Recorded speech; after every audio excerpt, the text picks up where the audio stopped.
The Dawn Express, आईना सच का।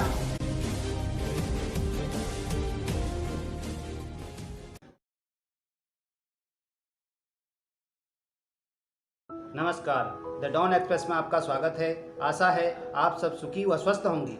Press trust of India PTI देश की सबसे पुरानी और सबसे प्रामाणिक समाचार समिति है।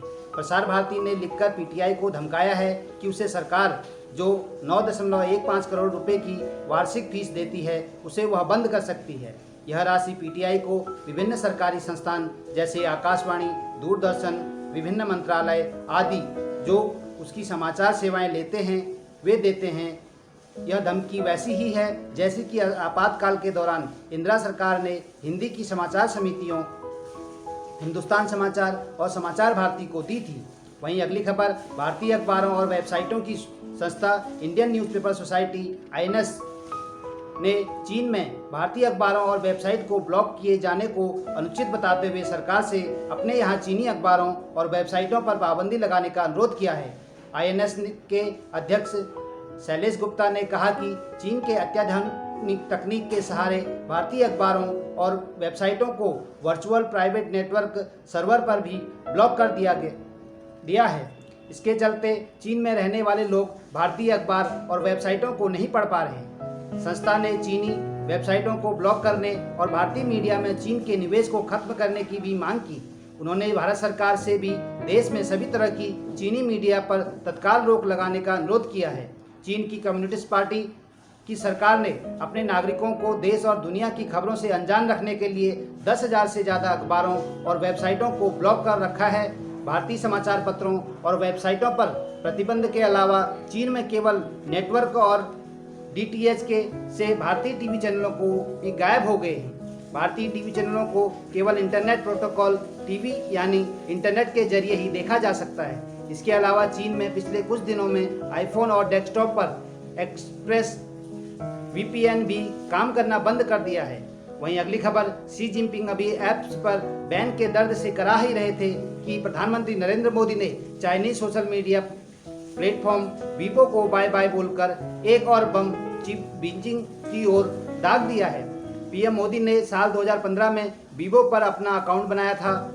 उनका अकाउंट वेरीफाइड था। दरअसल 59 चाइनीज ऐप पर प्रतिबंध के बाद सोशल मीडिया यूजर्स सवाल उठा रहे थे कि इन बैन के बाद अब प्रधानमंत्री नरेंद्र मोदी के वीबो अकाउंट का क्या होगा, जिसका जवाब अब प्रधानमंत्री नरेंद्र मोदी ने दे दिया है। प्रधानमंत्री नरेंद्र मोदी ने यह फैसला 59 ऐप पर प्रतिबंध लगाने के 24 घंटे के अंदर लिया है और वीबो को बाय बाय बोल दिया। वीबो पर प्रधानमंत्री के 2,44,000 फॉलोवर्स थे। वहीं अगली खबर, भारत सरकार की तरफ से 59 चाइनीज ऐप पर बैन लगाने के बाद कई भारतीय ऐप की डिमांड बढ़ गई है। भारतीय सोशल नेटवर्किंग प्लेटफॉर्म शेयरचैट पिछले 36 घंटों में 15 मिलियन यानी 1.5 करोड़ से ज़्यादा बार डाउनलोड किया गया है। शेयरचैट ने आज बताया कि माईगो इंडिया ने कंपनी के साथ पार्टनरशिप की है जिससे इस सोशल मीडिया प्लेटफॉर्म से जुड़े 60 मिलियन एक्टिव यूजर्स को कनेक्ट किया जा सके। चीन के ऐप्स पर बैन लगने के बाद शेयरचैट के डाउनलोड्स बेहद कम समय में तेजी से बढ़े हैं। कंपनी के मुताबिक शेयरचैट ने हर घंटे करीब 5 लाख डाउनलोड रिकॉर्ड किए। शेयरचैट प्लेटफॉर्म पर 1 लाख से ज़्यादा ऐसे पोस्ट किए गए हैं जिनमें भारत सरकार की तरफ से चाइनीज ऐप को बैन करने के फैसले का समर्थन किया गया है। शेयरचैट ऐप के प्ले स्टोर पर 150 मिलियन से ज़्यादा डाउनलोड्स हैं। शेयरचैट की भारत में ही चीन के हेलो और टिकटॉक से टक्कर है। ये दोनों चीन की बाइटांस कंपनी के ऐप्स हैं जिन पर सरकार ने रविवार को बैन लगा दिया था। इस बैन के चलते शेयरचैट जैसी कई भारतीय ऐप की पॉपुलैरिटी काफ़ी बढ़ गई है। शेयरचैट 15 भारतीय भाषाएं सपोर्ट करता है। इनमें हिंदी, मलयालम, गुजराती, मराठी, पंजाबी, तेलुगु, तमिल, बंगाली, उड़िया, कन्नड़, आसामीज, हरियाणवी, राजस्थानी, भोजपुरी और उर्दू जैसी भाषाएं शामिल हैं। शेयरचैट 4 साल पुराना सोशल मीडिया प्लेटफॉर्म है। कंपनी के पास मौजूदा समय में 150 मिलियन से ज़्यादा रजिस्टर्ड यूजर हैं। वहीं 60 मिलियन यानी 6 करोड़ से ज़्यादा मंथली एक्टिव यूजर्स हैं। कंपनी के पास 1 मिलियन से ज़्यादा व्हाट्सएप शेयर हैं। मौजूदा समय में यूजर्स रोजाना करीब 25 मिनट इस प्लेटफॉर्म पर बिताते हैं। वहीं अगली खबर, जीमेल और गूगल के अन्य सर्विसेज से सर्वर डाउन होने से भारत में यूजर्स को काफ़ी दिक्कत का सामना करना पड़ा। गूगल सर्वर के डाउन होने के बाद यूजर्स के जीमेल डाउन हैशटैग के साथ अपनी परेशानी को पोस्ट की, जिसकी वजह से कल शाम यह हैशटैग ट्विटर पर टॉप 10 बन गया। आपको बता दें कि यूजर्स ने गूगल की services Gmail, Play Store, Google Cloud, Meet और ड्राइव को एक्सेस करने में आ रही दिक्कत को पोस्ट किया। ज़्यादातर एयरटेल ब्रॉडबैंड यूजर्स को गूगल सर्वर एक्सेस करने में दिक्कत आई। हालांकि अन्य देशों में भी गूगल सर्वर के डाउन होने के बारे में खबर आई है। डाउन डिटेक्टर वेबसाइट के मुताबिक बुधवार शाम के करीब 3:30 बजे यूजर्स को भारत में इस तरह की दिक्कतों का सामना करना पड़ा।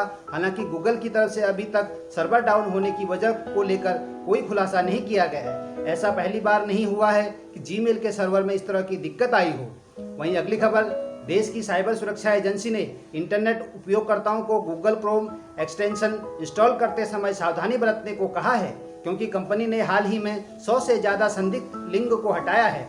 ये लिंक उपयोगकर्ताओं की संवेदनशील जानकारी इकट्ठा कर रहे थे। Cyber agency computer emergency response team of India ने बुधवार को कहा कि यह भी पाया गया है कि इन एक्सटेंशन में गूगल क्रोम को वेब स्टोर सिक्योरिटी स्कैम में सेंध लगाने के लिए बाईपास कोड से गोपनीय जानकारी लेने की क्षमता थी। वहीं अगली खबर, जब से सरकार ने 59 पॉपुलर चाइनीज ऐप को बैन किया है, तब से ही लोगों के मन में एक सवाल आ रहा है कि आखिर पबजी मोबाइल और जूम को बैन क्यों नहीं किया गया। लोग समझ नहीं पा रहे हैं कि जब चीन के लगभग हर पॉपुलर ऐप्स को बैन किया गया तो इसे क्यों छोड़ दिया गया। पबजी भारत के लोकप्रिय गेम में से एक है। ज़्यादातर लोगों को ऐसा लगता है कि ये चीनी गेम है, जबकि ये पूरी तरीके से सच नहीं है। इस गेम को दक्षिण कोरिया की टेक कंपनी ब्लू होल ने वर्ष 2000 में आई जापानी फिल्म बैटल रॉयल से प्रेरित होकर बनाया है, जिसके कुछ दिनों बाद ही चीन की सबसे बड़ी गेमिंग कंपनी टेटेंस गेम्स ने इसमें हिस्सा खरीद लिया, जिसके बाद वो इसको मोबाइल वर्जन को बाजारों में लेकर आई। इस तरह देखा जाए तो पबजी गेम की मालिकी मिक्स है और इसे पूरी तरह से चाइनीज ऐप नहीं कहा जा सकता। अगर बात करें जूम ऐप की, तो आपकी जानकारी के लिए बता दें कि जूम चीनी ऐप नहीं बल्कि अमेरिकी ऐप है। इस ऐप के संस्थापक इरिन यहान हैं, जिनका जन्म चीन में हुआ था। हालांकि वह मूल रूप से अमेरिकी नागरिक हैं। यही वजह है कि जूम ऐप पर बैन नहीं लगाया गया है।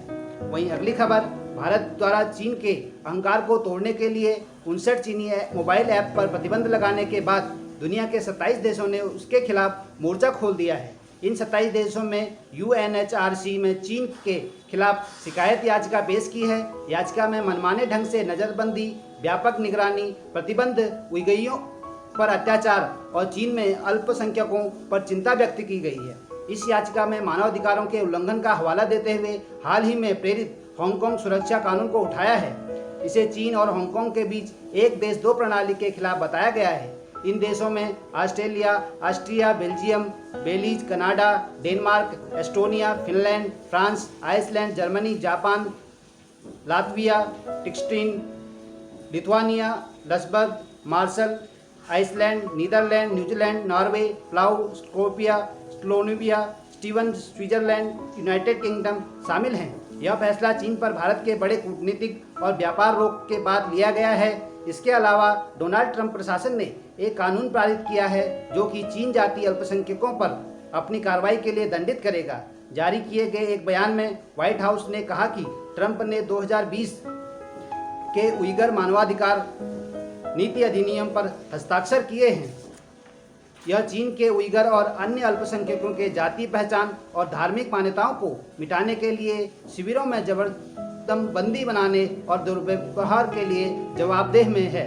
वहीं अगली खबर, चीन का चेहरा नकली, चीन व्यवहार नकली, चीन के हथियार और चीन का गोला बारूद नकली। जी हाँ, नकली, चीन का सब कुछ नकली है। यह रहस्योद्घाटन चीन के नकली स्वर्ण भंडार से हुआ है।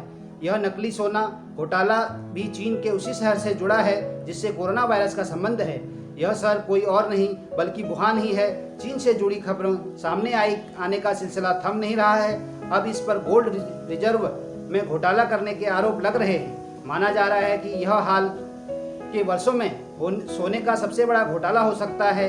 यह घोटाला उस शहर के सामने आया है जो घोटाला का केंद्र बन चुका है। रिपोर्ट के मुताबिक चीन के कुल स्वर्ण भंडार में 50% से अधिक सोना नकली हो सकता है। वहीं अगली खबर, भारत ने संयुक्त राष्ट्र में हांगकांग का मुद्दा उठाकर चीन की दुखती रथ पर हाथ रख दिया है। चीन की ओर से हांगकांग विशेष प्रशासनिक क्षेत्र के लिए एक व्यापक राष्ट्रीय सुरक्षा कानून पारित करने को लेकर भारत ने यूएन के सामने अपनी चिंता जताई है। भारत का कहना है कि हांगकांग में भारी संख्या में भारतीय प्रवासी रहते हैं। ऐसे में चीन के कदम से इस वैश्विक वित्तीय केंद्र के स्वतंत्रता और स्वायत्तता को चोट पहुंचेगा। संयुक्त राष्ट्र में भारत के स्थायी प्रतिनिधि राजीव के चंदन ने कहा, हांगकांग को बड़ी संख्या में भारतीय समुदाय ने घर बनाया है। हमने हांगकांग में हो रहे घटनाओं को लेकर कई बातें सुनी हैं। हमें उम्मीद है इस मामले में संबंधित सभी पक्ष ध्यान देंगे और इसका बेहद गंभीरतापूर्वक तरीके से समाधान निकाला जाएगा। वहीं अगली खबर, चीन से जारी सीमा तनाव के बीच देश के 2 नामी वकीलों ने कोर्ट में टिकटॉक ऐप का मुकदमा लड़ने से साफ इनकार कर दिया है। पूर्व अटॉर्नी जनरल और वरिष्ठ वकील मुकुल रोहतगी और वरिष्ठ कांग्रेसी नेता और वकील अभिषेक मनु सिंघवी ने केस लड़ने से इनकार किया है। ज्ञात रहे कि केंद्र सरकार ने टिकटॉक समेत 59 चीनी ऐप को 29 जून को प्रतिबंध लगा दिया था। दोनों वकीलों ने कहा कि वे केंद्र सरकार के फैसले के खिलाफ कोर्ट में टिकटॉक का मुकदमा नहीं लड़ेंगे। पूर्व अटॉर्नी जनरल और वरिष्ठ अधिवक्ता मुकुल रोहतगी ने बुधवार को कहा कि मौजूदा तनावपूर्ण माहौल में केंद्र सरकार के खिलाफ किसी चीनी कंपनी की कोर्ट में वकालत करना सही नहीं होगा। शाहबार, समाचार for media, Daily Hunt, Daily Home. धन्यवाद। The Dawn express.